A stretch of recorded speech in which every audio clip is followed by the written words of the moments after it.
Black cloak, street gospel, light of the temple. Sword swing, killer live from the ghetto. The hood messenger, let them know hell's close. Black burial, the devil in a black cloak. Yo, what is up? Welcome to the Street Gospel Podcast. I'm your host, Dave One, and this is episode number... Yo, Cam, what episode is this? 62. If you caught our last episode, it was with Matt Collins from Hiller Skate. Definitely was a good podcast. Talked a lot about everything: skating, behavioral analysis, critical thinking.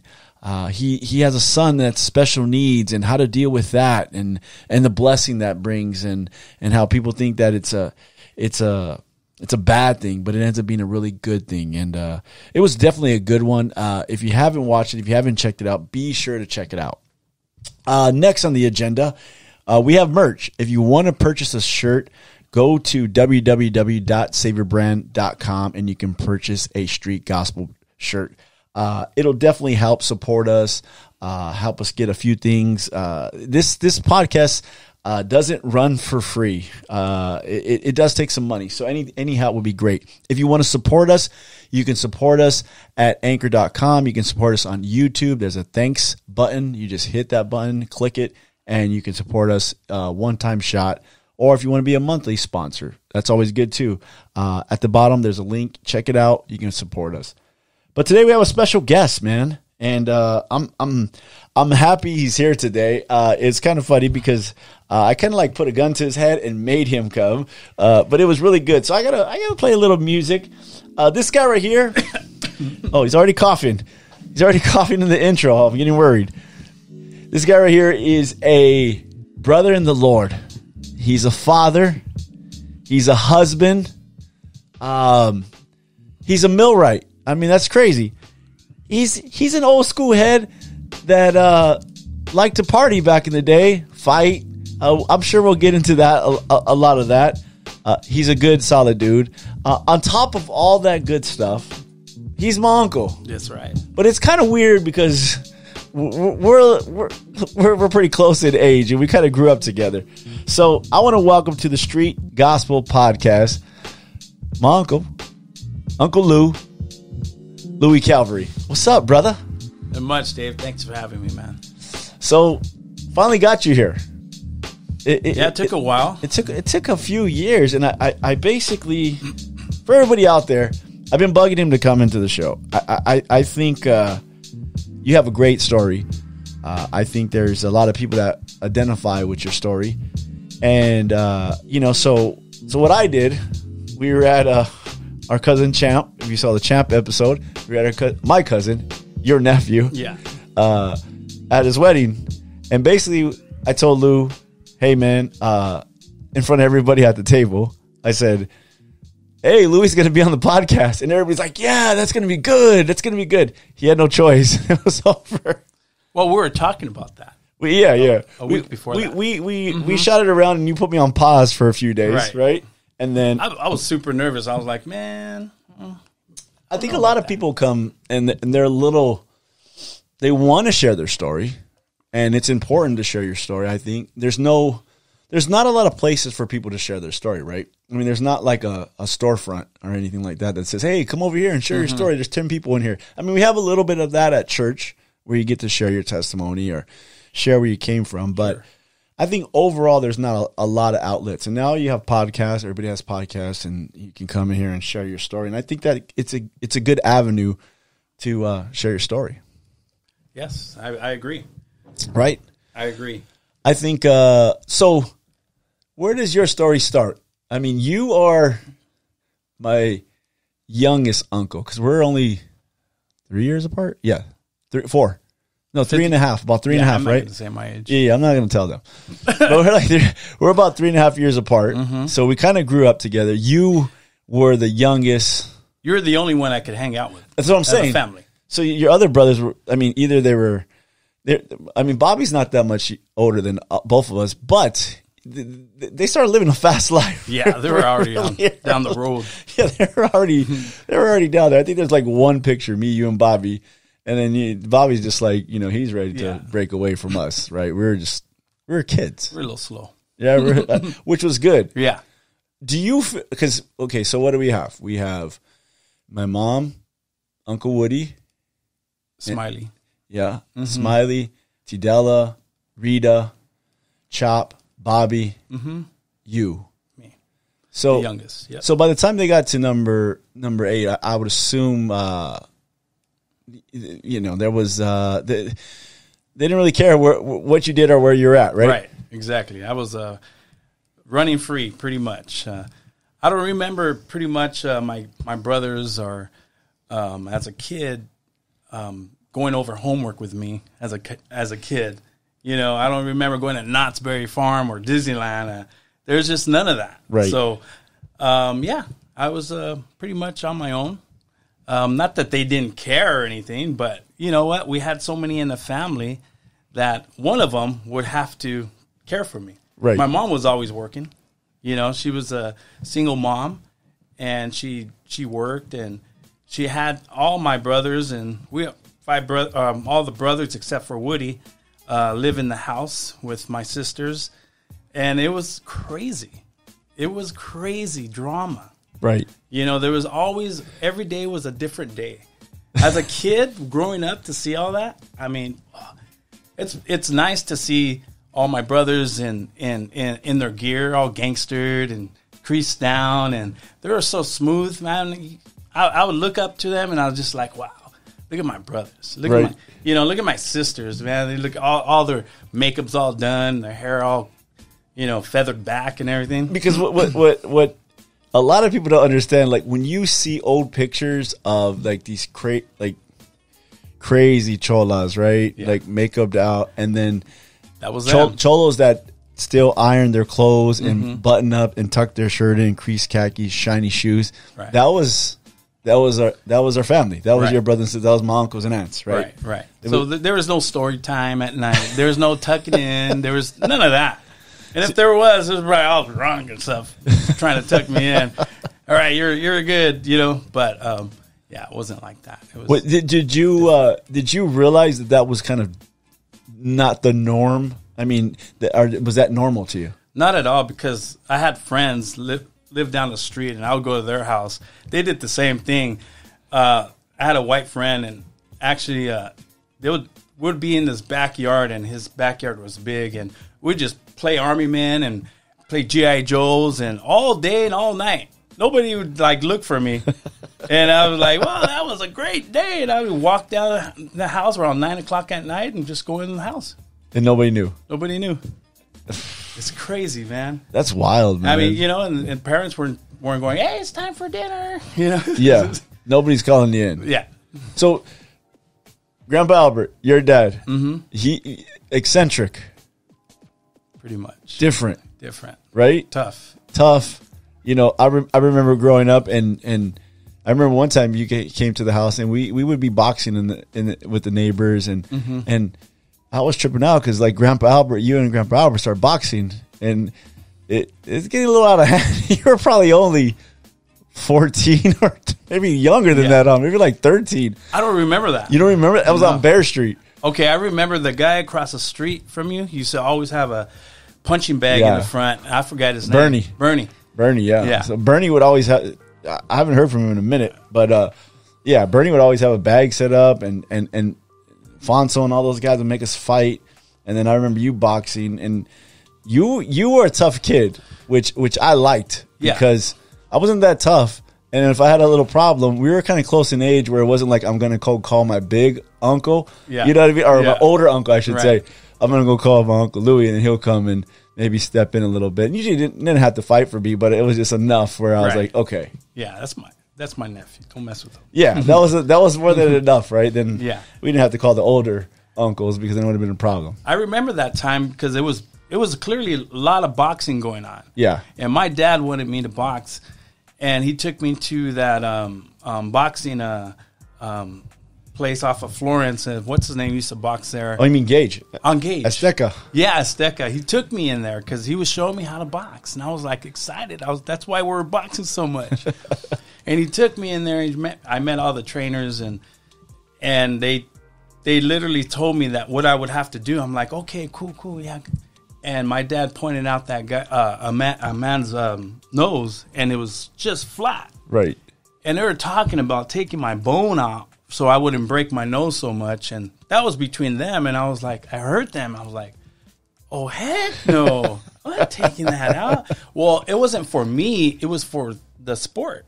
And I was like, oh, that kind of turned me off. And I was like, what the heck? I'm just going to use this for, for late in the future. I don't know. For defense. I don't know. Right. When did you start getting kind of wild? Because we'll get into that a little bit. But you were a fun kid, always lovable. Everybody loved Louie, but everybody knew Louie was a little wild. Where did that start? Did you know that you were kind of wild early on? I didn't. I really didn't. You were just like, this is normal. It was basically I was driven to a rebellious way, kind of just by growing up. I was one of the kids, I think we all were into dirt rock fights, throwing rocks at cars and, ding dong ditch and just doing mischievous stuff until I got older and I got caught, or things would happen where I get confronted and there goes, oh yeah, let's do it. Let me fight my way out of this. Do you think it was, were you trying to get attention or you were just trying to get in trouble? I think it was, all right. I know where it came from. Getting bullied. You got bullied? Yeah. I got bullied in Sirius when I used to go to, when I used to live in Whittier. I went to a school, Sirius. And I used to, every time I would go to the swings. Is this elementary or what? Junior. I think I was 5th grade. Oh, wow. 5th, 6th grade. Anyways, I would be at the swing set and just swing set. So you got to be young, and sure enough, they'd always push me off the swings. And I would have to, this guy, Danny, man, he was a short guy. He wouldn't grow. I guess he had a growing problem. Now that I knew it. But at that age, he stood that small. When later on throughout the years, he stood that small. And I never knew that. If I would have known that, I would have probably, really fought him. But at that time, we're the same age. And he would always like, hey, where do you want to, he would look on the ground. He goes, where do you want to fall at today? Oh, wow. Yeah. And I'm like, what do you mean? Pop! He would hit me, and I'd be falling. Every day, I was like, man, and I'd have new shoes, and I'd come to school, and like, man, I want to race. Everybody's racing with their new shoes and stuff, and he'll come and step on them. Oh. He'll come and just jack me up, man. And sure enough, man, I was just like, man, one day I'm going to beat this guy up. And you know what happened? I wanted to beat him up so bad. He got in trouble one time. This is years after. We're getting a little older now. And he needed somewhere to stay. And I go, Mom, can my friend? I still called him a friend because he was at school. Can he come over? And my brothers knew that he was a bully to me. And he came over. He spent the night. Came out of the shower because he came out of the shower. And my brothers looked at him. And he said something nasty to him. He's like, you bullying my brother? And I'm like, oh, don't, that's my friend. I always, protected him. Anyways, I never. You thought becoming his friend, he'd probably leave you alone then. Yeah, but I had this sensitive side of me. I wanted to be tough. I was getting bullied. I had a sensitive side. It wasn't until later down the years where I just said it was enough. You know what I mean? Because I was still getting bullied, not by him, by a lot of people. Which is strange to me that you say that. Yeah. Because I pictured you always being the really rough and tumble because you had those older brothers and sisters that were tough and on you and probably made you fight at least with them. So that's the thing. You know what? I made the mistake one time coming home and I was getting chased. And I think I was in 6th grade. And I was getting chased. I don't know why they wanted to chase me. They were just messing around and stuff. But I ran all the way home, and I told Robert. And Robert came down with his, came down with his bike, and he was looking for them, and he was making a big old scene. And I was like, I'll never tell my brothers again. I was embarrassed. I was like, man, they'll kill them. Be the wrong problems. My brother was older. He wanted to kick a little kid's butt, and I was just like, no way I'm going to do that again, because they're gangsters, these guys. Right. And I would say, man, you know what? I did feel protection, though. Yeah. Nobody would mess with me. But I was just like, when I went to school, they didn't know that. To the friends around my own houses knew that they won't mess with me. Then it started spreading. Yeah, and it was just like that. I just didn't want to make a big mess about things. And when did you finally get to that tipping point that you said enough's enough? I think it was I moved to Downey, and I think it was my ninth grade class, an art class. I was in I wanted to throw a paper away, right? And I know this story really good. I threw a paper away like a Kobe shot, and it hit this big Mexican, right? He was on his knee, just a little paper, right? Boom, boom, hit his knee. And he gets up, he goes, "What are you going to say?" And I'm like, "Man, it was just a paper, bro." And he goes, "Oh, well, what are you going to say?" I'm like, "I ain't going to say anything. Did it hurt you?" And I just started getting like this attitude, like, I'm in a school, first time, I don't know nobody. This guy wants to come up and tell me, say sorry. Is that what I'm supposed to say? I'm not going to say sorry. And he goes, "You better say sorry now." I go, "I'm not going to say sorry, bro. You didn't get hurt, bro. Calm down." Sure enough, he goes, "Meet me outside in Oh, here we go. Yeah, after school, let's brawl, whatever." And so I had a bunch of friends, and they were like, "Yeah, you could do this. You could do this." I was like, "Man, where all these people come from?" They're all encouraging me, like, "We got your back." And I was like, "Yeah, all right, I got some friends. Let's do this." Are you nervous? Are you just no? I just felt like, all right, I'm gonna get this guy. So we go out there and we start. Oh, I meet the guy. He's right there. It's typical movie. It's like, man, everybody's 3 o'clock high. Yeah, exactly. And all the guys that were with me, they all went on his side, and I was by myself. And I go, "Oh, you rats!" I go, "Okay, let's do it, man." I got some good shots, man, but he got one lucky one, broke my nose. I had blood all over, and I went down. I went home, just all bloody, and Rita seen it. She didn't have it. She was done? Oh, yeah. She's like, "Where's this guy? I want to kill him." Oh, man. Yeah. So I think that was that was it. I was just like, I'm not going to let anybody bully me anymore. I think that's the one thing that always tripped me out about you, is that you were a fighter. But I think that the scary thing about guys like you is you don't care. Right? I mean, it's just like one of those, I don't care. If I get beat up, it doesn't matter. I mean, I'm kind of afraid of those guys, because like you can hit them with everything you got and they're still going to keep fighting. And it's just like, this guy don't stop. It's just like nothing's going to stop him. And even if you finally drop the guy, you still have to worry about, like, is he ever going to not get back up again? Yeah. Yeah, that explains my broken knuckles and teeth in my knuckles. I had swollen fists with teeth in it, and I had to go to the doctor for them to pull it out, because I wouldn't stop punching. There was something in me that I just wanted to just kill him. My dad says, "Don't ever stop. Don't ever stop. Pull their ears off. Pull their nose out. Anything that you could do just to get on top, get there." And that was me. There was a time when I grew out of that, and I was like, I had kids, and I was like, well, I was still fighting. But it was more like, all right, say something bad about my kids or family, and then I'm going to kick your butt. I don't care. It was So you're still looking for a fight. Yeah.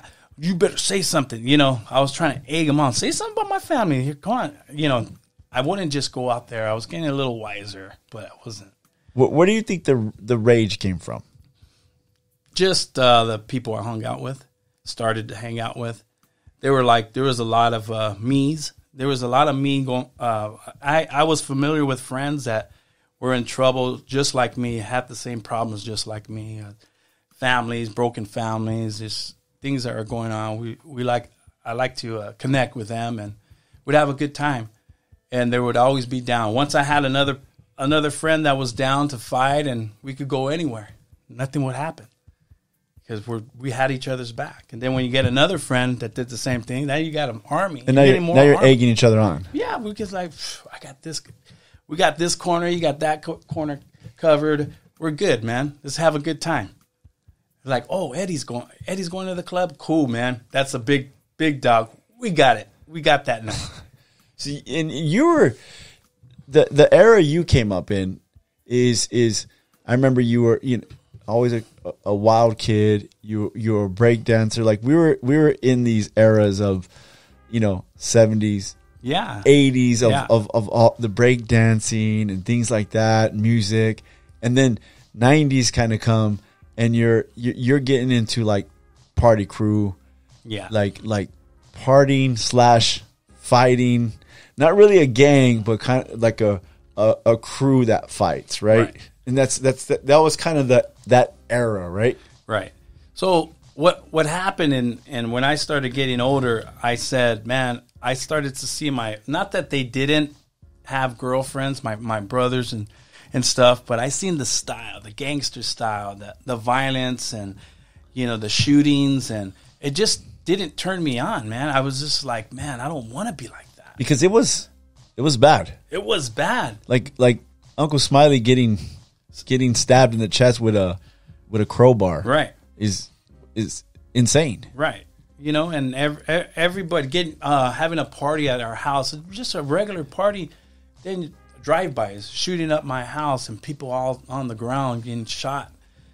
I just finished. It was in Whittier. I was just finished popping outside, and I Smiley called me in the house, and we went inside the house for a shake, and it was like around 12:31, and after that we heard a bunch of firecrackers, and Smiley's on the floor, and I'm like, firecrackers?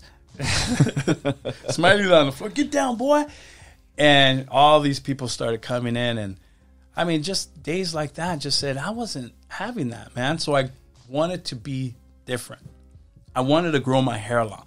Yeah. I did everything possible to get out of that style, popping, breaking, rapping, all that stuff, and I grew my hair long. I go, I don't want to be like that. But guess what? I was in me. You still had the violence. You still had all that. The toughness, all that stuff. Still looking for trouble. Didn't matter. It was crazy because it was like adding another facet to the family, right? It was all family was gangster, from the neighborhood, and then it was Uncle Louie, the youngest, and it's like long hair, but he probably got in just as much trouble than everybody else, but in a different, I don't know what you want, a different format, I guess. The drugs started changing. The beers started getting different. I mean, we had 40s. We had, it was no longer the Cisco's and night trains. It was, it was different. It was Heineken's. It was everything. It was always fun to do something with others, and I was just like had a good feeling. Like, yeah, let's go out tonight, man. Look at so and so's gonna pick us up. All right, cool. Never had a car. Always got picked up. No phones, no nothing. So it was a hustle just to get out of the house and meet up with everybody. It's changed from back then. Yeah, it's definitely changed. I think the crazy thing about you is that you went that lifestyle, and then once again, our family kind of changes their lifestyle. They started going to church. God changed our whole entire family, and I think it's like you never would visit church. I mean, you would come by, stay outside, maybe stop in for real quick, and never would get connected or change. Here you have, your brother, my Uncle Woody, becoming a preacher, my mom, your sister, everybody's pretty much in church or around church. Maybe not Smiley so much at that time, or Auntie Rita, but everybody else is pretty much in church. Louie, why don't you just come to church? You rebelled so hard against church and against God and a change, even through hardships and things and struggles, drugs, everything, you still rebel. What was inside of you that just made you want to keep just like, I don't want that lifestyle? I didn't understand the change, the transformation, what they went through to where God put them, changed them to. I didn't understand it. I thought it was fake. That it was you really thought it was fake? Yeah. Like, I was like, well, I know they changed, but who could change somebody like that? I know my brothers. I know them. I know what they did. Like, who? Yeah. So what? You believe in God. So who cares? I don't know. What's the gospel? I don't know none of that. I don't want to hear it. I was really I was like, oh man, the grace of God. I thank Him every day for it, because I rejected them. Okay, so you didn't just reject God, but you almost stepped to really on the other side and played a little bit on the other side. And what I mean by that, a little dabbling in. People can reject God all day and realize, I don't want no part of Satan. Yeah. Right? So there is a big part of me where I don't understand where it came from. But I dabbed into that. I dabbed into the Ouija boards, reading books, magic spells, going into cemeteries with people that love to worship Satan. Really? I didn't know that. Yeah. We would go into cemeteries and sit and play the Ouija board and drink, play the Ouija board, laugh at the dead people, spit on the graves. We do it all that. And disrespectful, very disrespectful. Didn't have no care for all that. We'd go into dark areas. We want to go into dark rooms. We love to dress dark. It started getting, instead of the long hair, started getting black. So I remember when you started dressing. Yeah, like I started to dress dark. I dyed my hair dark. Everything was black, black, black. And I got into into that scene, and I was just like, yeah, this is it. We do acid, we do shrooms. I didn't do as much as the coke or meth or anything. It was just acid, psychedelics, weed, getting drunk, and just going out there and just dabbing into all that. What was the appeal? I mean, what of that darkness? It was, I wasn't getting anything out of it. I honestly really didn't know what I was getting into. It was just the people that I was being with. I was more of a follower. I know I was a follower because of the people that I was with. I loved to do whatever they were doing. And there was good friends of mine that were doing it. And I was like, I'm down with you, man. I'm down. Let's do it. This is good. And then we'll get so high that we don't even care. Hey, check out this book. Wow. Hey, let's do it. Let's make this spell. Or let's go right here. You know what I mean? And just opening doors. Like, it's so weird because I always felt like you were more of a leader. Like when I would see you with your friends, I felt like you. I became a leader. You were okay. You became the leader. Okay. Yeah. How did that come about, though? I became a leader when I started getting a little bit more mature with my friends.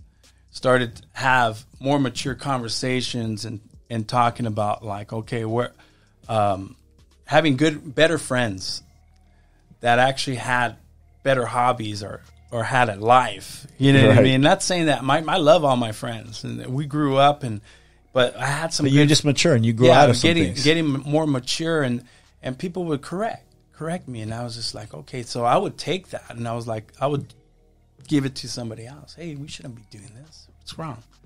But I know when there was a time that came after though. That came way after. But there was a time in that black era where I got introduced to a prayer meeting, and I honestly was in the room and I shared this testimony. I share this story on my testimony all the time, and he would knock and I would know that they're having something, and it was weird. It wasn't the Holy Spirit, but they would say, "Get away." So they would have a prayer meeting at your house. And you would be in your room. In me, the sinner that I was, whatever was in me was saying, "Get away, get out." So something was in you. Oh, I know, definitely. Because I was dealing with this black spirit. Sure. You opened the door. Mm-hmm. I think that's a good point, because a lot of people don't really understand that. Like, you have to open the door. Mm-hmm. Like, people think like this spirit is just going to come and jump on you and start living inside of you. But once you really open the door, you're allowing yourself to be open, and then it comes inside of you, right? Right. So now that door's open. That door is open. Every night I was visited by him. Oof. There to be a shadow. I knew when. And you're not scared? Oh, yeah. Okay. So during the day, I would stay up. I would stay up and do drugs and get high as much as I could, so I wouldn't sleep, because it would always come at night whenever I wanted to sleep. And every night when I wanted to sleep, I was like, okay, Grandma Chato's around, right? And so I was like, all right, Grandma Chato's here, Mom's over there. All right, this is cool. I'm gonna have a nice night. All right, I'll have to go to work the next day. Going to sleep. Sure enough, just the shadow of my eyes, I'm just barely open, I could see a shadow coming. Oof. And you could just feel like, oh, that's my grandma. She's gonna tuck me in. It wasn't my grandma. It wasn't my grandma, just pressing down on my chest. I could feel my chest just caving in, just pressing down real slowly, all the way down till you couldn't breathe. And I'm like gagging for air. I'm like, what the heck? It automatically spins me to my stomach and brings my arms back like a choke, like he's trying to strong arm me, and I'm out of my body, looking at myself being flipped, and my eyes are wide open, screaming. Oof. And I was just like, every night I would see things like that, and I would feel things, and I would cry. Man, I would be harassed, tortured, everything. So I knew there was a bad spirit in me. Could you feel like a struggle between what you're allowing in your life and then maybe your prayers of your mom or how much out of the family? Like, there's they would always tell me. That'd probably be the only thing that's kind of like throwing you a little relief or a little life jacket or something. My mom was my protector. I would see my mom and I would run to her. My mom would always caress my head, and she always, give me the love that I needed, because I was running from something. And it was so messed up that I would break her door down to run to her bed, because I was being terrored in my room. But that night when Woody was having prayer meeting, I was like, I gotta go. I can't go out there. There's only one way out, and that was through the living room where they're having prayer meeting. If I go this way, my brother's door's always locked.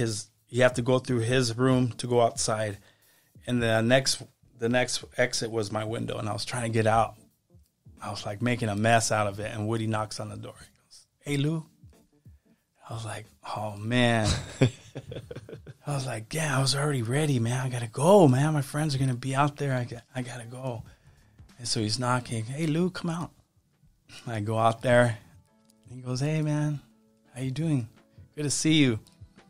And he gives me a hug, like, "Everything all right, man? I miss you."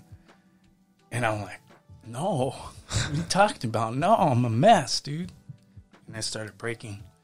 And I started crying. He'd always do that with me later down the years, but that one particular night, that was the first time I ever broke and said, "I have problems." He goes, "Why don't you just sit down and be in prayer right here with us?"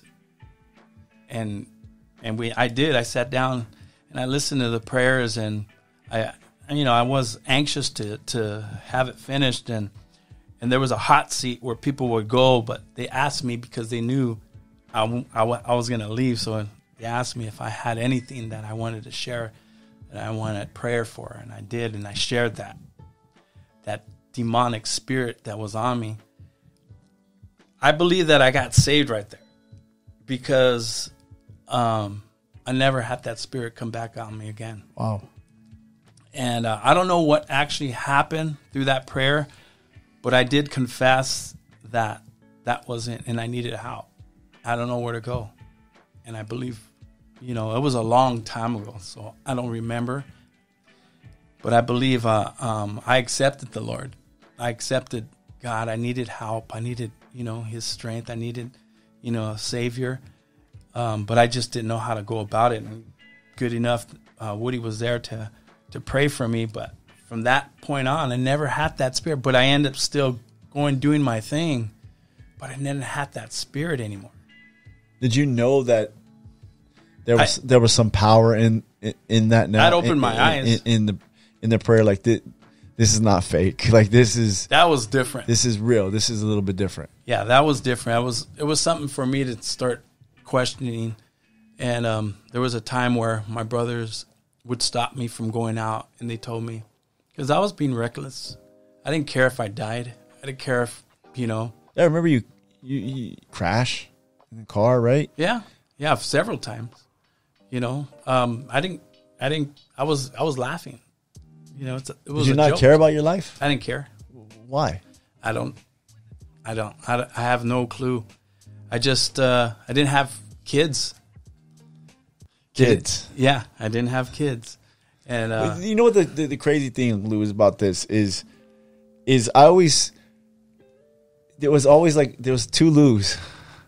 There was the Lou that didn't care, and you would hear the stories of the Lou that had demons or playing with witchcraft or whatever, and then there was the sweet Lou, that was so nice and loving and would do anything for you. Mm-hmm. How do you get those two Lou's? Those two Lou's? Yeah, I don't. I used to always you were everybody loved you, everybody just no matter what, and it would be man, Louie, you're messing up, but it would always be you were so lovable and willing to help anybody. And that right there is from my life wasn't totally neglected when I was young. My mom took care of me. She showed me love. And I ran to her. I talked with her. She scratched my back. She always showed care. She always cared for people in front of me, and I would see that. I took that, and I knew how to care for people. I knew how to say hi. I knew how to do all that. I know I was a rotten little kid, but she showed me a lot of things in life as I grew up. And I don't know if she was naive about drugs, but I don't think so. No? I think she knew that you were. Yeah. Well, she never told me. Problems. She never told me. She just loved you like a mom. Yeah. Right. She never told me. She always just loved me. She always opened the door. She always had a place for me. And I was just like, man, I'm blessed. I'm lucky, to have a mom like that. And that's the only place where I could see that Lou come from. Because I would hate to be on your bad side back in those days. Yeah. Mean dude, always in some sort of fight or rumble or something, and kind of scary. Because like I said, you weren't going to stop.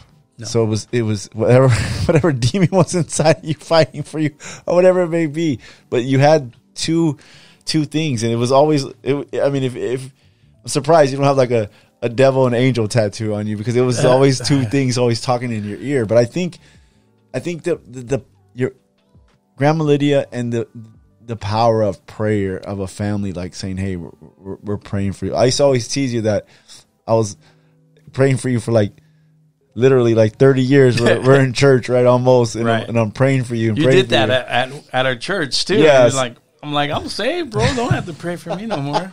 I would have prayed for my Uncle Louie. And then after all, I was like, wait a minute.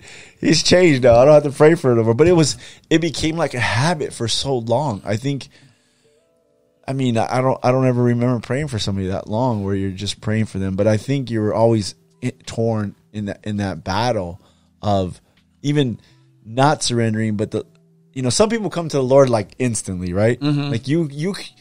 You could have came to the Lord that night. You went to the prayer meeting, but you didn't. And I think sometimes the Lord begins to chop down a piece of somebody. And I think for you needed that. You needed a little love from the family and God, and it's God's love through them. And then it's some prayer, mm-hmm. and then a little let me show Louie a little taste of who I am, and that's God. And then constantly, you know, maybe some tragedy, maybe some things, kids, things like that. And then finally surrendering. Mm-hmm. I think maybe it took a little longer than we anticipated, but do you regret not surrendering earlier, or do you think that makes you who you are today? Yeah, I wouldn't. I definitely think that it does make me who I am today, because without that, I have really nothing to testify for.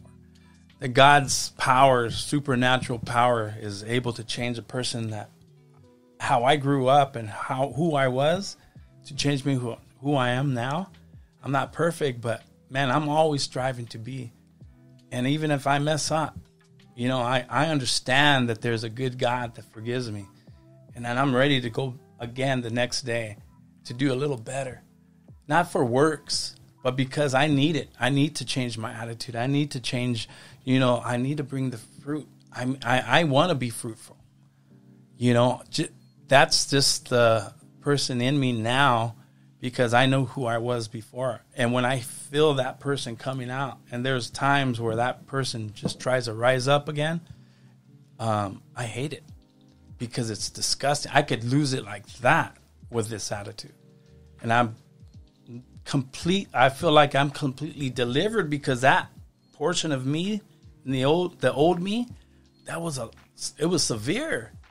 I have a little portion still. Sure. I have a little portion, but it's little, no match for God. It's a little thorn in the flesh. Yeah, it's no match. Irritating. For God. Yeah. It comes up every now and then. And I think God puts that there so I could just reminisce and say, "Hey, call on me.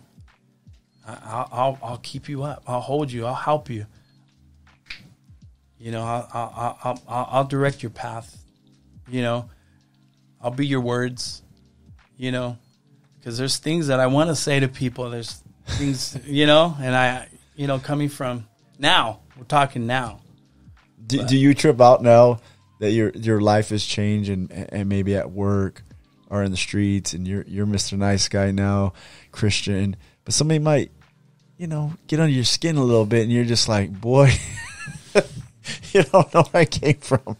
That happened, man. That happened just recently too, and I was at work. I'm a foreman, you know, and I guess I had gotten under this guy's skin for a very long time, supposedly, but he blew up, and he got in my face, and we had words, and it was pretty you know, it was violently, like it was about to go down. And here I'm a foreman, and I'm brushing it off, and it happens, man. I said, "You're going to go down. I don't care. Here's my old me coming out. I don't care. I don't care about this job. I don't care about I don't care. You're going down." And so it happened. I didn't brutally hurt him, but I reacted in a way where, man, something ignited in me, and I feel so bad. I felt so bad that I was like, man, where do I go now? I'm going to be escorted out the job. I'm going to be arrested. People are going to, all the work that I've done for years and try to pray for people and share God's word with people, all down the drain, because I was the nice guy, but this happened. And I blew it. And I had talks with my supervisors and before I was, you know, escorted out of the job site. And he did tell me, Bill Veach, hope you're watching, bro. You know, he's a good man. I had a lot of good people on my side, and they said, "Lou," he opened my eyes. He said, "You've changed since your brother passed." Since Woody passed, I started to change in ways I couldn't handle myself, composure or whatever. I just felt like, mad again. And when that happened, I failed it. I feel like I failed it. Failed the test, right? But I was good enough because at the time where I was a foreman, I felt a little prideful. I had authority. I had advantage. People had my back. I could do a lot of things, but I never took advantage of that. But I felt like I was probably a little harsh on people, at work, but it did come back to me. And now I'm at a place where, like, man, you know what? Forgive me, Lord. Then the very next day, I got another job at another company, which I pretty much dig. And I said, God, let's do it again. Nobody knows what happened. Let's do it again. I'm not going to give up. I'm going to share the gospel. I'm going to be who you called me to be. There's somebody here that needs to hear God's word. Somebody needs a friend. Somebody needs to hear you, Lord. Use me. And I'm going to be transparent with them and tell them this is what happened over here. I'm over here right now. And I don't want this. I don't want to be foreman. I just want to be a worker. Now I'm a worker. And I hate it. But I love it at the same time because I love my trade. And today before I left, I get, God, just put somebody in my life today that I could pray for. Sure enough, somebody had something to say. Someone had some issues. They wanted to open up. I go, hey, before you leave, let me pray for you, man. There it is. Let's start this up again. And then I got word that my friend passed away. Good friend, a co-worker.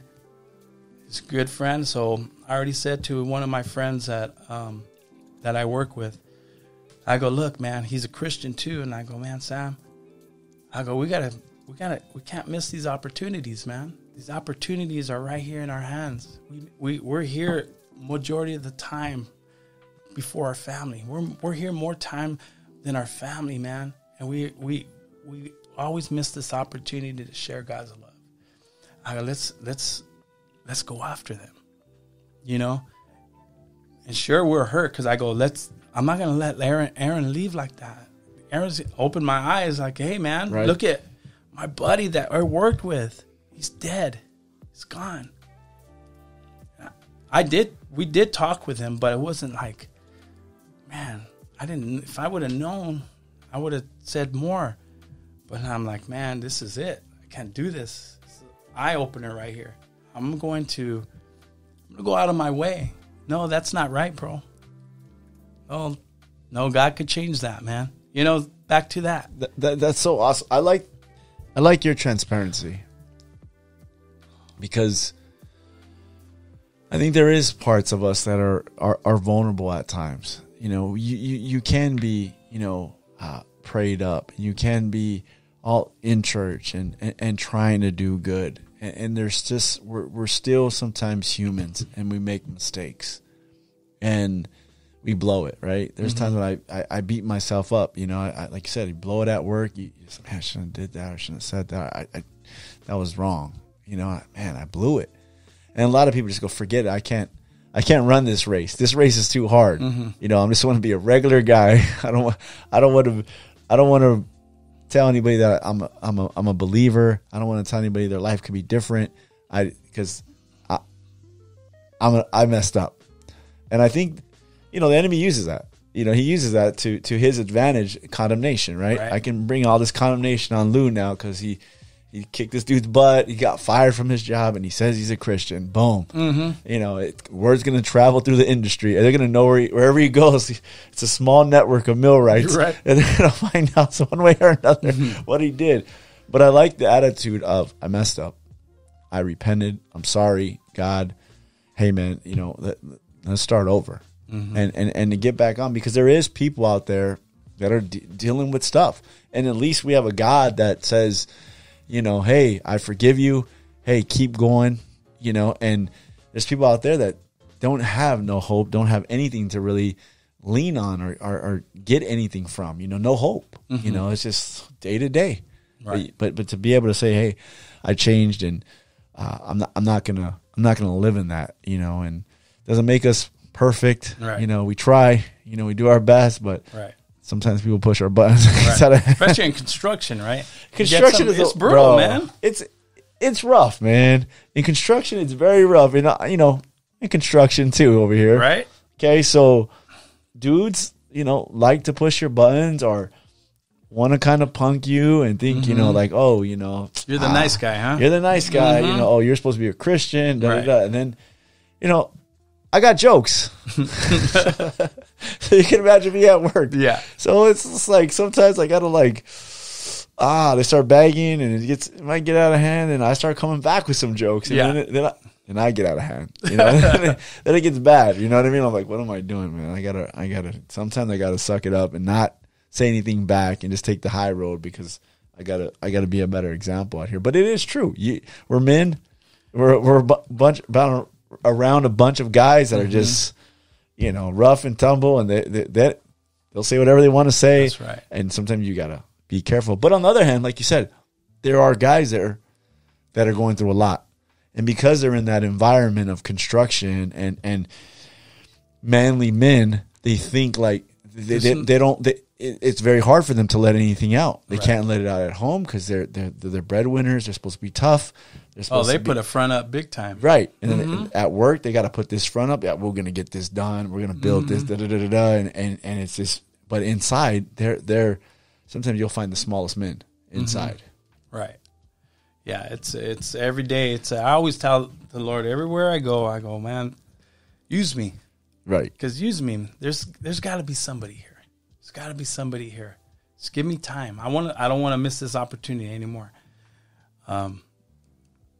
God's good, man. God's good. I love what I do. I love to go to work. I told my boss, I'm like greasy, dirty.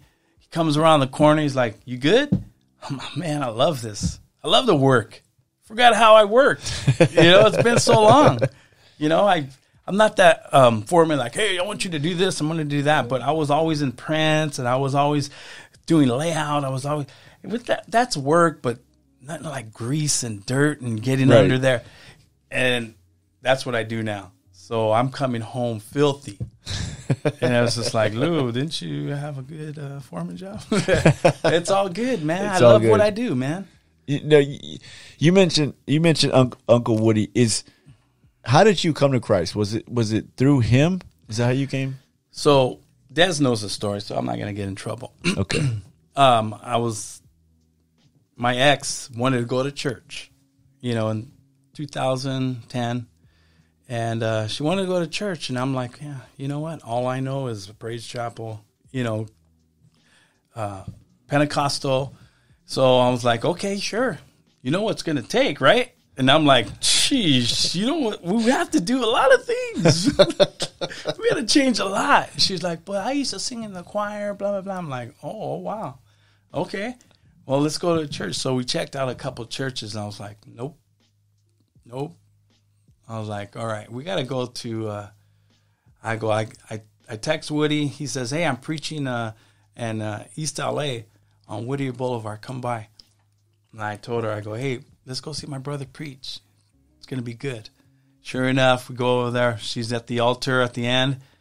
And I'm like, in the back of my head, I'm like, she already went up there. That was quick. She already knew. He had an altar call, and she was already up there. And I was like,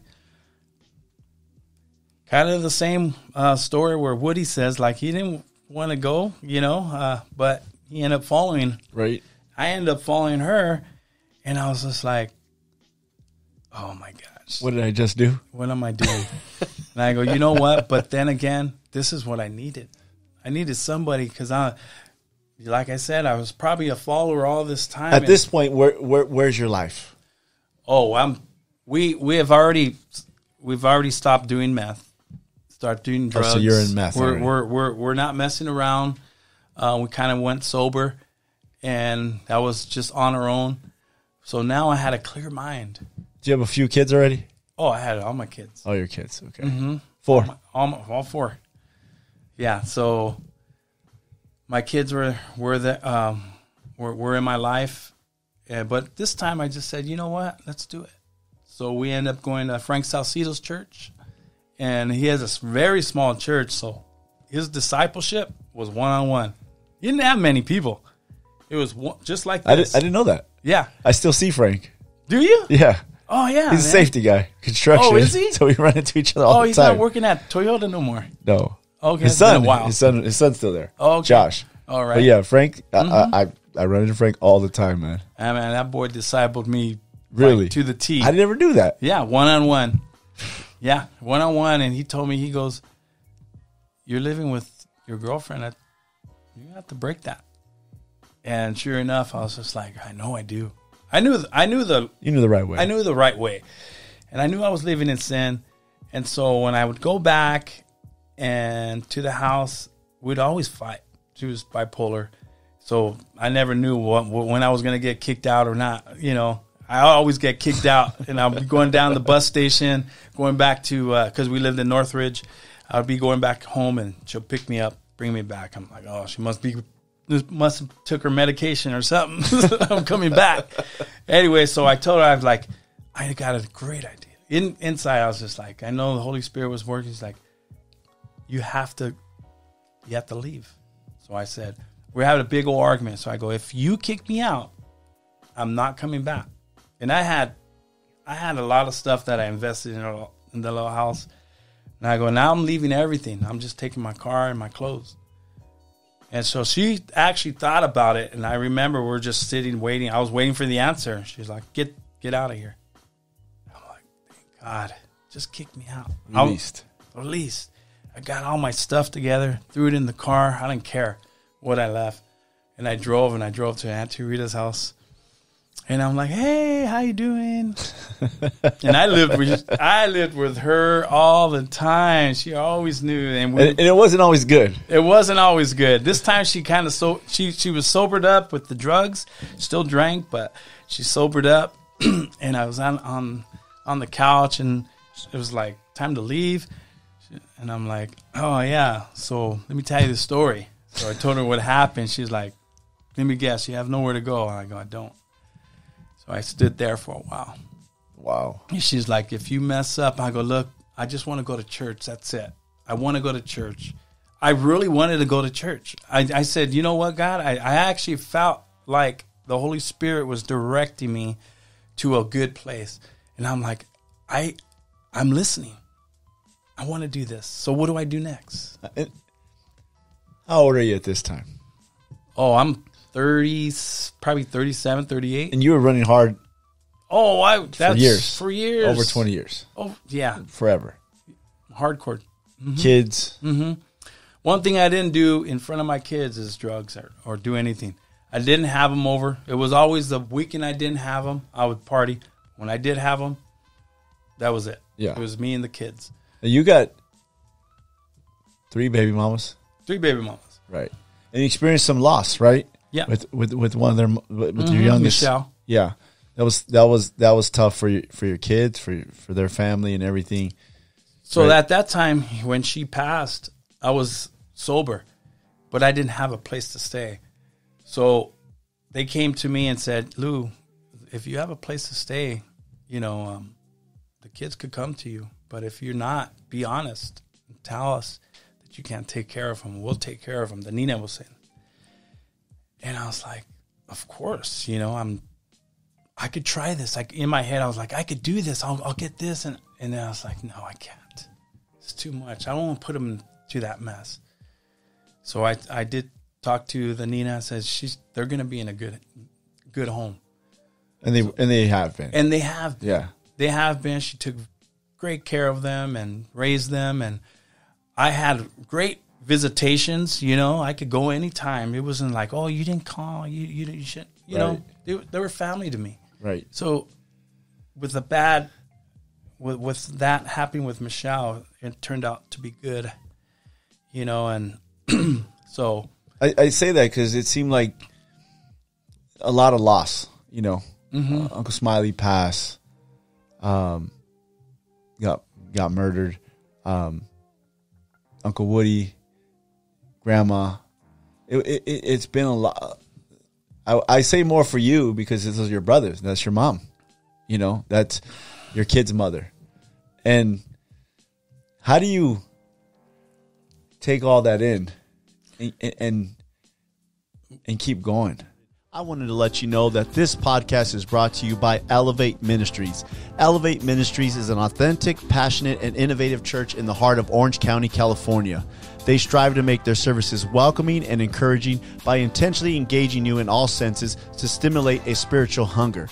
If you're looking for a great church that's on a mission to change the world one person at a time, I encourage you to check them out at www.elevateministries.com and on Instagram at Elevate Ministries. So remember, it's a lot of loss. Remember the losses, right? And my mom just passed. And right after she passed, Des got hurt. Your wife now. Mm-hmm. Yes. And that was a tragedy. Yeah. To us as a family. And just knowing that when that happened, I was like, what? God, I've been saved for only 3 years. I've been married for 2. This is the promise? This is what life's about? I mean, do I deserve this? Is it my fault? Am I the black shadow? I looked at myself like, man, something's going on. And so when that happened, as you know, that she was in the hospital, she got hurt, she was paralyzed, and went to go see her. It was bad, all bad. Yeah, I remember. They went to go see her too. Bring, have to carry her to her bed, to the couch, to the chairs, to everything, and feed her sometimes. Like, how am I going to do this? God, I love her. And I love Isaiah. Isaiah was, man, when I Stepson. when I met Des, that kid, man, he lit me up, man. I was like, my gosh, I get to raise this kid and be with a beautiful wife. That's when life started changing. Like, I started to say, we skipped a lot of things, with meeting my wife. I was starting over there, then you would jump to your wife, but we can go back to that. Okay, but I was just thinking, like, you had a lot of tragedy. Yeah, there was a lot of tragedy leading up to.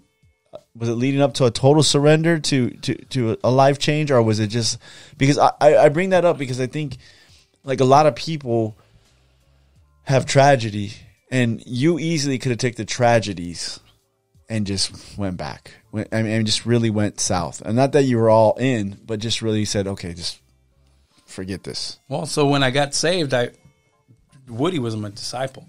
He was discipling me. There's a lot of men in my life that was discipling me, but he mainly was imparting in me. He would call me all the time. A lot of my brothers would do the same, but Woody would definitely take the role of that. And I started to say, you know what? I had this limp in my walk, like, this ghetto limp, like walking down the street. I didn't like it. And I wanted to change that. I wanted to change everything of me. And I prayed. I heard sermons, messages saying you need to build your altar in a place in your home where you could go to and pray. I built that little altar, and I was like, man, this is my little place I was listening and doing. I wanted to do this.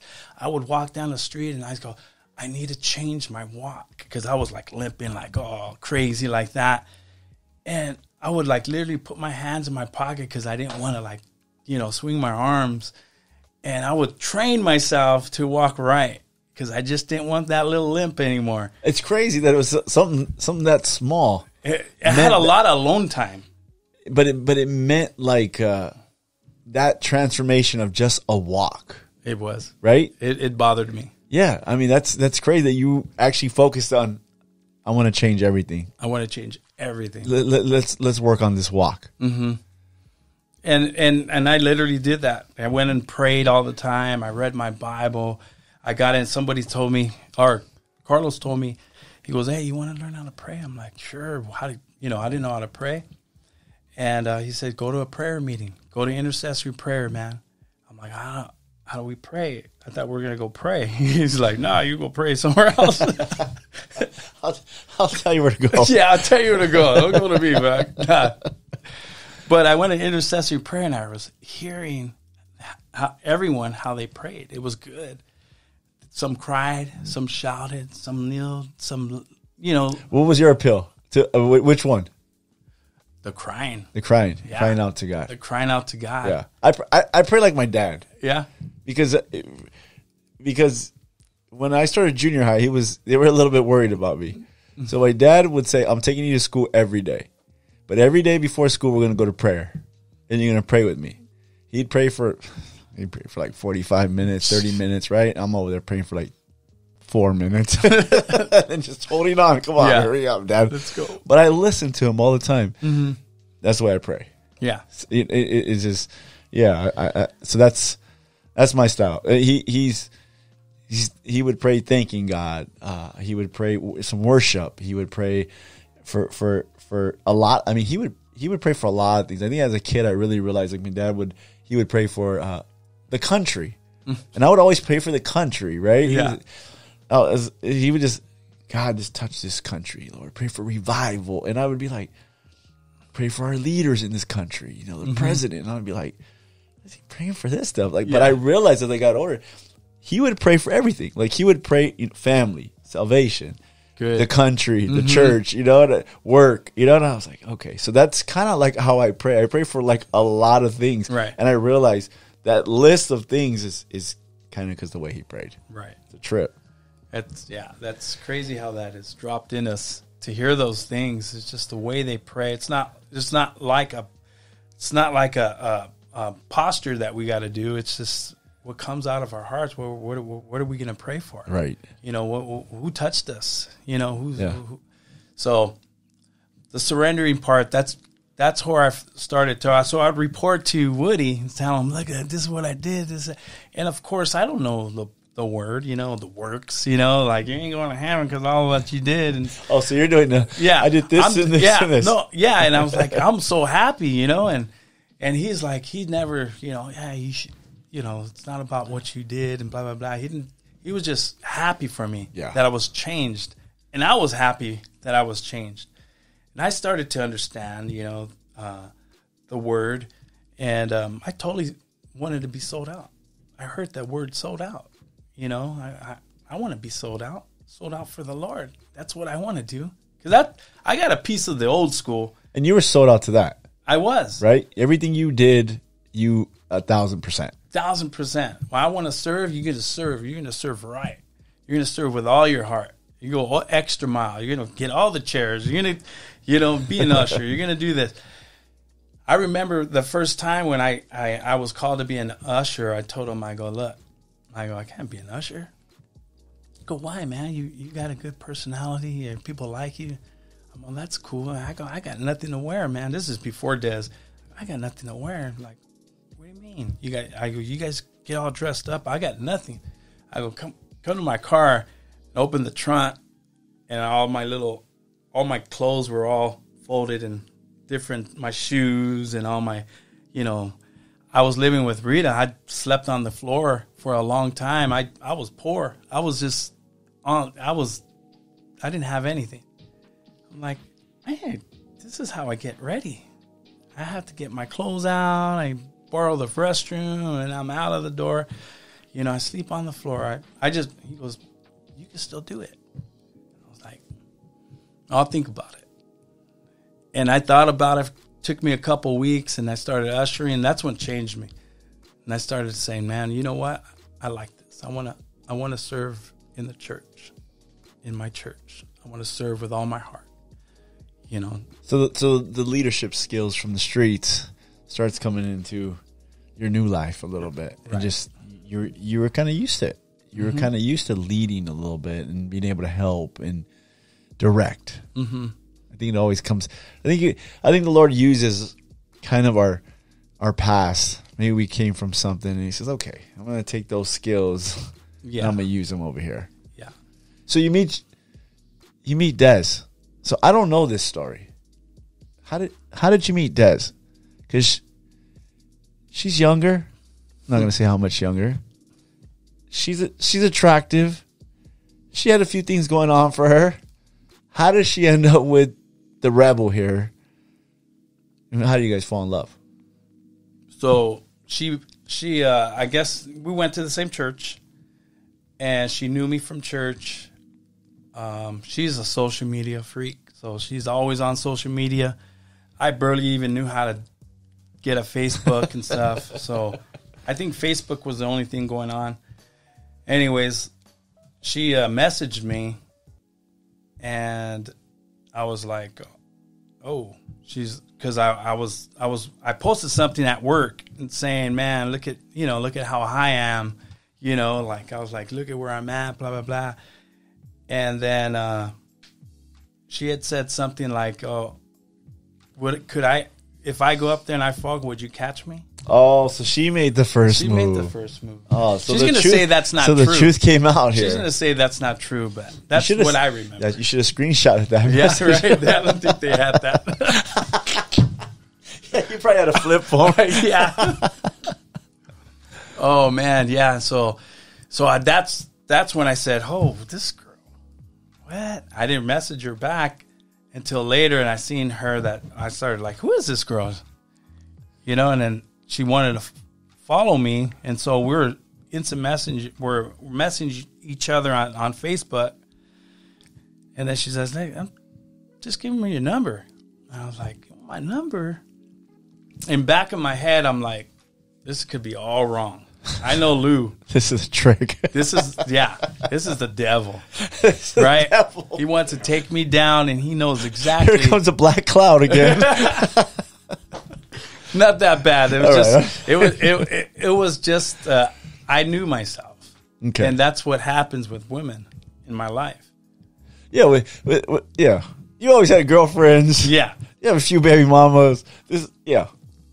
So I didn't want to do anything. Well, that's good. You had your guard up. I had my guard. It wasn't about her. It was about what I could try to do. That's a good point, right? That's an excellent point.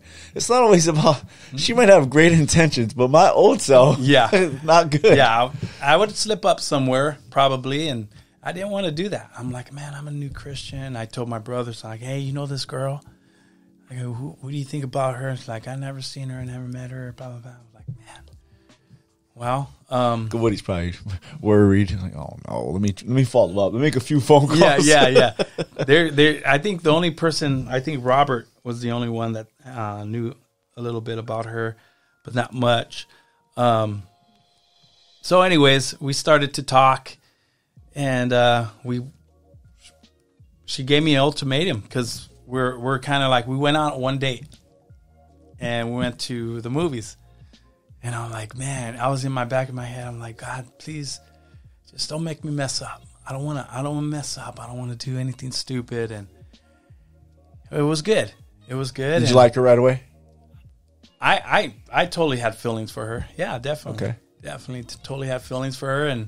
But at the same time, I'm not saying that I was talking to anybody, but I was interested in somebody. Okay. And so I told her, she goes, well, do you want to start dating? I'm like, well, I don't know. Like we're talking about our future. We're talking about a lot of things, our kids and stuff like that. And she asked if I was, into like dating to marry. And I'm like, whoa, it's a little too far for me. I don't know. A little fast. Yeah, and plus I was thinking, I'm like, well, let me think about it. She was like, she gave me an ultimatum. She's like, you either say yes or we're not going to talk. Oh. And I'm like, yeah, I was like, what? I go, what do you mean? I can't even say hi to you. Let's be friends at church. She's like, no, I don't date and be friends at church. And I'm like, whoa. Uh-oh. So I go, can you give me 5 minutes? Right. And I'm like, thought about it. I was like, gosh, that's 5 minutes. I was like, wow, let me think about this. Well, I didn't think it was 5 minutes. I just thought about it, and I called her back, and I said, Yeah, we could date. And I said, what do you see in me though? I have 4 kids. I got, you know where I'm calling you from? On the ground. I sleep on the floor at my dad's house. Now I'm living with my dad. And I barely even have a car. I got a good job, but I'm struggling. Right. She goes, I don't see that. I don't care about that. And she goes, I see the man of God that you are. You're at the church and you're a man of God. That's all I see. And I was like, man, I didn't know what to say. I was like, oh, you don't care how old I am? I have child support. I have this. I have that. I have a lot of issues. I have a lot of baggage. She didn't care. Wow. And I'm like, I'm so glad I just laid it on the table. I'm tired of lying to girls. Like, I'm good. Like, getting all dressed up. Man, what kind of job do you got? I'm like, I'm just a liar. And I'm glad I just laid it all out. And she didn't care. And look at us now. She's she's the greatest supporter I've ever had in my life. The balancer of my life. And of course, God gets all the glory because he's the one that put us together. And with her getting injured like that, it was something in me that I said, you know what? I know why God put me in your life, because I would do whatever it takes to take care of you. Wow. And to raise Isaiah. And what I wanted the most in my salvation is to have all my family back, to have my kids back. And within years, things started happening. Doors started opening. And my kids started to come back and trusting me. Maya and Ethan started coming around. They wanted to meet Isaiah. They wanted to see the stepmom. And they experienced it. It took a while for them to open up. But, man, we're so strong now. And she's great with them. Oh, like a mom to them. And they love her. Oh, yeah. And because all your kids are adults now. Ian and Chris. Except for Isaiah, right? So yeah. Ethan too, right? Ethan's adult. He's an adult now, 23. Maya too. Yeah, they're all adults, and you guys are always together. Mm-hmm. You guys, I see them bringing their significant others now. Yeah. To the family gathering. It's getting bigger. The family's getting bigger, and it's growing. And how does that happen? How do you get kids that you weren't like 100% a part of their life, and maybe you loved them and they loved you, but you weren't in their lives as kids, but they're able to bring that together now, and the love's there. You can tell. I think Ethan shared that he's seen the change in me. He's seen that because Ethan's really laid back and he's an observer, and he was always willing to like do things with me, but he was like really like Maya was just crybaby. She's like didn't want me around, but Ethan was the bigger brother, protector of her. But he would say, he would see the change. Dad's not drinking. He's not acting dumb. He has a family. And we started to connect again. Well, they were too small for me to connect to him as like what we connected when they came back. But now that we could connect, they were a little laid back. They were happy to come around, They've seen the difference. Yeah. Ian and Christopher, me and Christopher, my oldest kid, Maya took a long time. Well, let me go back to Maya. Maya took a very long time. The only girl. Yeah. The youngest. She had a lot of resentment with me and didn't push me back a lot. Which is very hard for them. I mean, they lost their mother very young. And raised, by family and stuff. So it was tough for them. Mm-hmm. It's good to see them now, see Ethan in church playing, instrument and up there on the worship, and see Maya coming around. She's so beautiful, man. Right. I don't know how she came from you, but, but all your kids are good looking kids. Right. No lie, and then your 2 oldest sons, to see them coming around and they look like you, of course, same smile, big smile. But to see that, man, I'm blessed that you have that blessing now, you know, and you get a second chance, you know, and then you get to impart into a kid, you know, to your stepson, you know, Isaiah, and really make a difference in his life and give you an opportunity to kind of do it again, you know, and do it the right way. It's amazing. Yeah. Yeah. Maya's beautiful. I love her. She'll totally hug me now. She hugs me. She loves me. She says, I love you. Man, I'm blessed. What a blessing. Yeah, what a blessing. She was the hard one. Ethan, like you said, man, he's up there worshiping. He loves, man, that kid's amazing. He's IBW, union worker, apprentice, goes to work every day, comes home, takes a nap, an hour nap, gets up, gets dressed, he's out every day of the week. Most of every day of the week he's at church. Wow. Because he has two ministries. He has the main ministry worship team, and then he has a youth. So they're practicing all the time. I'm like, oh my gosh, Lord, don't let him be burnt out, please. You know? That's okay. Yeah. I'm like, man, but he loves it. Yeah. He loves it. And he's going to Bible study. He's going to church with his Bible. He has his highlighters. I'm like, man, God, thank you. Right. Thank you. Christopher's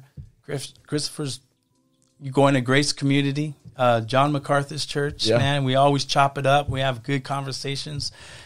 You know, one day we're going to have a testimony of how me and him grew up.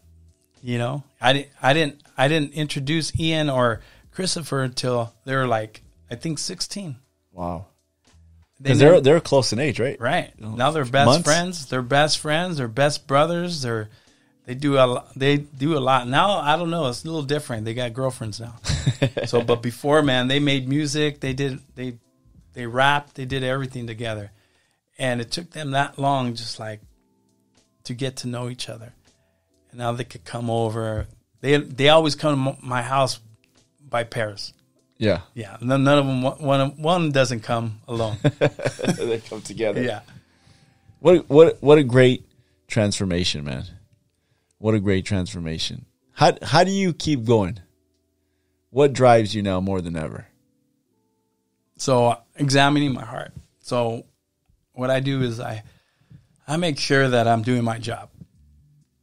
I want to make sure that I'm loving my wife, raising my kids, and I go to work joyful because I do love what I do. And I'm still excited of what I do at work. And I know it takes a lot for us to balance. A lot of people don't know how to balance family, work, and church ministries. It's always one-sided. And I work a lot of hours. What keeps me going is just see my family happy. And it's the Lord, just being connected in fellowship with the Lord, and that keeps me going because He's continuing blessing me. You know, there's a future. There's still some things going to happen this year, and it just doesn't stop. God's good, man, and it's just like, God, you're amazing. You're always amazing.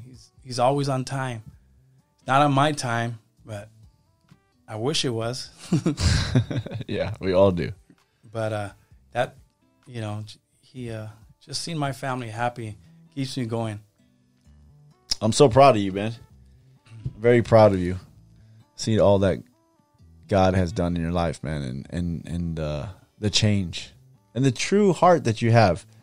The sweet Louie, you know, that doesn't have to battle with the dark side anymore, you know, and have those two things fight. But like the sweet Louie, where the toughness and the grit, you know, kind of come together, you know, and really get down and dirty, like you said, in work, but also spiritually, you know, also in fatherhood and being a husband. There's something about, I like what you said earlier, where it's just you're just keep trying every day.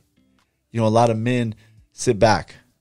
You could easily sit back and say, okay, I have my family now. things are cool. I'm working. I have my job. I'm working. Let me just chill. But constantly trying to improve. I think every man needs to do that. We don't stop improving until we're done, until we leave this earth. And so I think a lot of men can sit back and I did this and I did that and I did this. And you really realize and are grateful that all those struggles, all that loss, all those tragedies, all those things that happened made you who you are today. But you're not satisfied at just being okay. No. You still want to strive and get better. Yeah, I feel there's a lack of discipleship in the church. And like my son said, Ethan says, hey, when's a good time to disciple somebody? And I told him, I go, you could start off being a friend to somebody.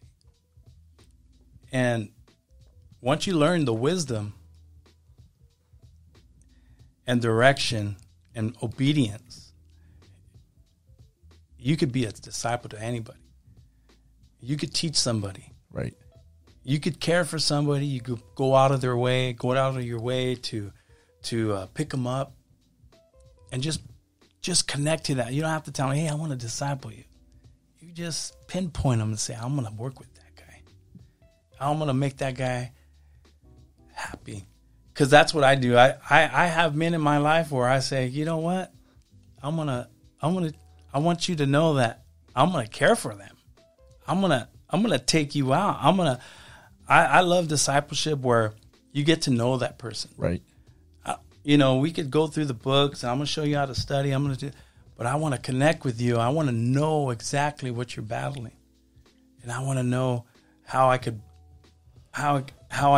impart in you in that area, because I could be transparent. I could say, hey man, I want to say I've been there, I did that. But I want to let them know that you have a friend. You can come to my house. I could go to your house. You call me anytime. That's what discipleship was for me.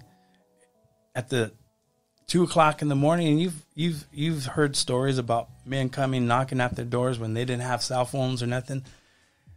Matthew Jaramillo used to come to our house and help us with our marriage, and I got discipled like that they would come out of their way just to go out and help you in your marriage. I want to be that way.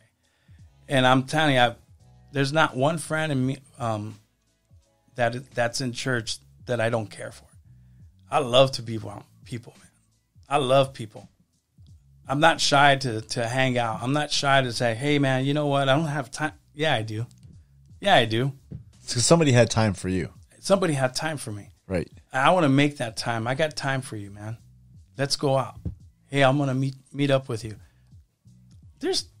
I got more than enough time. Everybody else knows you have more than enough time. Right. Just go out, hear them out. You know what? You might change that person's life. And sure enough, the people that I've been investing in, and just knowing that the power of God is going to change their life once they start seeing the transformation in their life. Like, look at, man. Look at what God's doing. Somebody needs to tell them, look what God's doing. Remember, you're right here? Because they could go to church all the time, but they don't see what God's doing.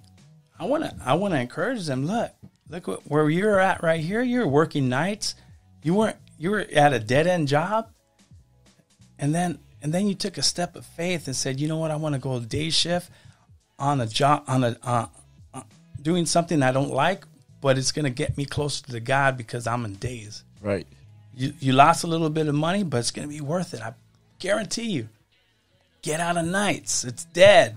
Get out of night shift. You ain't doing nothing. You're missing this. You're missing that. Sure enough, he does it. He's an usher. He's serving. He's excellent man of God. Not because of what. You need that push. Just a push. Just need that push. And it's just like nowadays people want to do that and then run. You don't see they're not connecting anymore. Right. Oh, I wanted somebody else. Let me go look for somebody else. Stay with that guy. Stay with them. It kind of parallels to work, right? It's almost the same. It is. Right? New guy gets hired. Doesn't know nothing. can't even read a measuring tape, doesn't know anything about construction. Right. But you like him. It's apprentice. And you an apprentice. And you kind of connect to him, and you're thinking in your head, I was that guy. You know what I mean? And the guys are clowning him, maybe giving him a hard time, and you see, man, this kid's struggling. Like, let me help him. And before long, that kid, you can have him do some layout, or you can have him do, something, and then you give him more responsibility. Then you could just let him do it on his own and come back later, and he's got it done. Right. I think there's a lot of great parallels in the church and in the workplace, and that's definitely one of them. Is the apprenticeship, the discipleship, the working hard, the staying committed, even though you have to, not that you have to start from the bottom within church, but you have to start somewhere, right? And nobody's like, one week you start coming to church, and next week you're on the stage. You're kind of working to wherever God leads you, and same with the work. You're working to that position, whether it's an apprentice or a lead guy or foreman or the super. Yeah, you're just preparing them for the next level, right? Because there's going to be levels, like you said, in both areas, the church and your work area. So you're preparing for the next man they're about to work with. Yeah. Let me let you know, this is what he wants. Yeah. Let me gear you up. Get you ready. Yeah, get you ready. Get your notepads, get your pens in your pockets. Get ready to write things down when he tells you where, just preparing him. And that's a good point, because I believe that's the way it goes. You just want to keep training somebody. Right. You want to have somebody train. You see the potential in people all the time. You can see the potential that they gotta want to go through the process too, because there's no shortcuts, right? There's no shortcuts. It's like, I'm sorry, dude. Like, you have to put in the work for a few years, and then we'll see. Right. And the young guys that stick it out are always like the best, right? They show up every day. Before long, no hair on their face. They start growing beards. They start doing stuff. They're a little bit more dirtier. I love seeing that growth in the workplace, because you can see literally in front of your eyes, and it's the same in church. The stuff you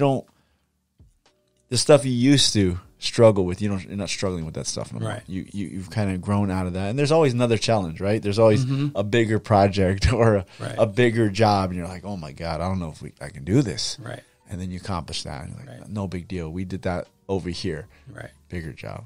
I think same parallel. Just knowing the transformation, what I've been through, and what God's done in my life, where I done exactly what they're doing. When I'm ushering, I'm in the back and I'm looking. So I know when they're coming in and when they're sitting down, and how God's transforming them. And how they used to come every so often, now they're coming all the time. How they never sang the songs. You could see them singing the songs. How they never went to the altar, now they're at the altar. Just God just using it. And then you see them gradually coming to serve and fellowshipping, actually staying a little later at church and going to the cafe, and like lingering around, like I want a little bit more.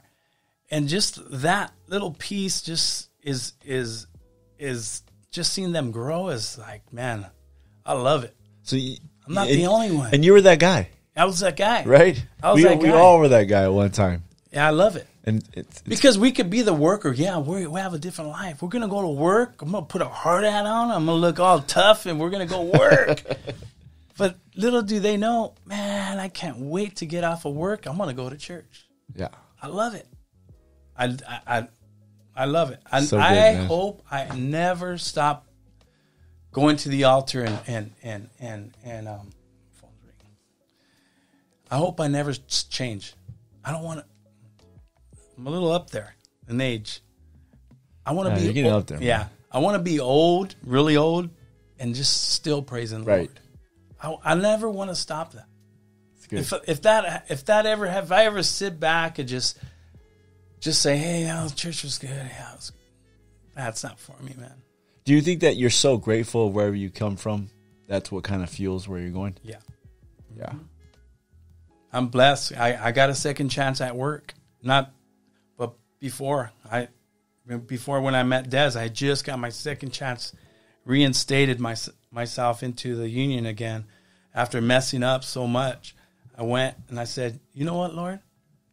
Give me this job and I know I'll do better.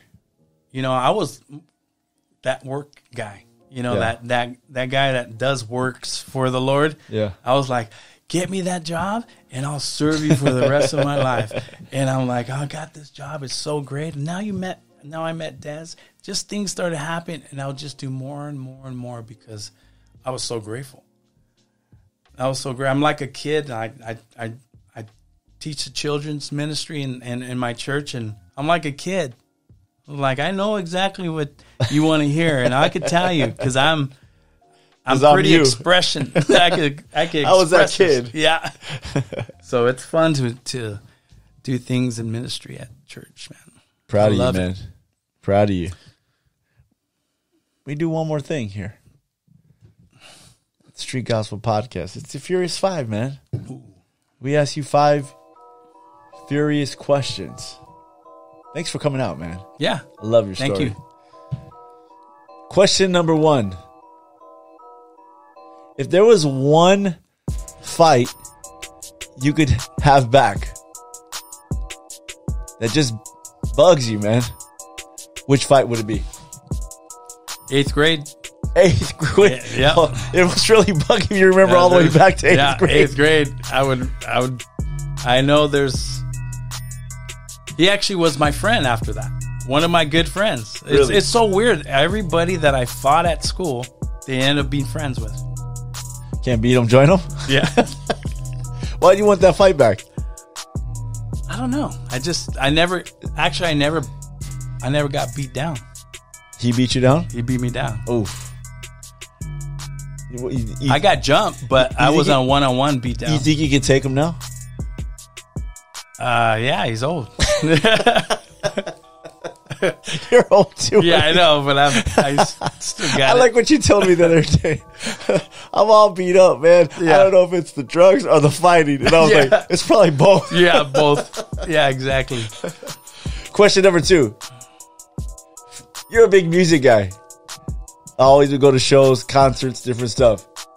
Who is your favorite band of all time? Oh, Red Hot Chili Peppers. The Red Hot Camel. Yeah, that's right. All the way. Yeah.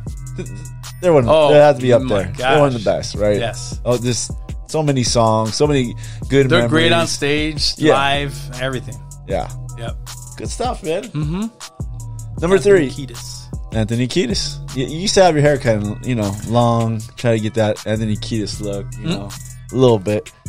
Question number 3. If you had one wish, what would you wish for? Ooh, one wish. One wish.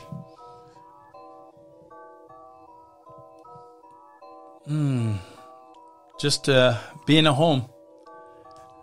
Be in a home. Have my own home. That's a good wish. Yeah. I saw you with that nice truck recently. Yeah. Love that truck. Oh, your own home. Well, let's see what happens. Maybe we'll have you back. Maybe you'll be in that home. Yep. Question number 4. If you were a superhero, what superhero would you be? Don't lie. Oh, man. I'm going to have to pick Hulk. The Hulk. The Hulk. I was going to say Hulk Hogan. The Hulk. Why? That's just me, man. What are you talking about? Don't get the nice guy mad. Because then he starts ripping off his clothes. Right? And it will attack you. Oh, man. That's a good one. Yeah. I like that. All right. Question number 5. If you had one last meal to eat, what would it be? One last meal. Wow. Jeez. One last meal. In-N-Out, I guess. In-N-Out? Yeah. What do you like? What do you? I do the double. The double? Mm-hmm. That's it? Yeah. We got a big menu. Animal style? Oh, yeah. Not too much animal style. Yeah. Just regular. Yeah. Grilled My onions? last meal. Grilled onions? Grilled onions, yeah. Okay. Yeah. Guess what I had for dinner not today? Too crazy. You did? I had In-N-Out. In-N-Out. chopped chilies, raw onions, 2 orders of fries. Oh man. Yeah. I didn't eat nothing hungry, all day huh? though. I was hungry, man. Yeah. Frank told me to eat something today. I didn't eat nothing all day, See, should have ate something. but I did. I You ate a little bit. did great. I appreciate you, Lou. Love you, Homer. Good stuff, man. Anybody you want to shout out before we get out of here? Just my coworkers. Love you all, man. You know, you guys inspire me all the time. My pastor, my church family, Who's your pastor? Pastor Mark. Pastor Mark. I'm gonna get him in here. Get him in here, I man. am. He's gonna be perfect. He's gonna come in here. Yeah. I love Pastor Mark. Yeah. We go back. Mm-hmm. Him and my dad were friends, so you know we have a good connection. Anybody else? That's it. That's it. Yeah. Love my wife, Des. Love you. Thank you for everything. Hey, thank you for coming out. Thank you, Dave. Appreciate you, man. All right. That'll conclude this episode of the Street Gospel Podcast with Louie Calvary. Check us out, everybody. Instagram, Street Gospel Podcast. YouTube, Street Gospel TV, or Street Gospel Podcast. We're everywhere. Please share. We out. Peace.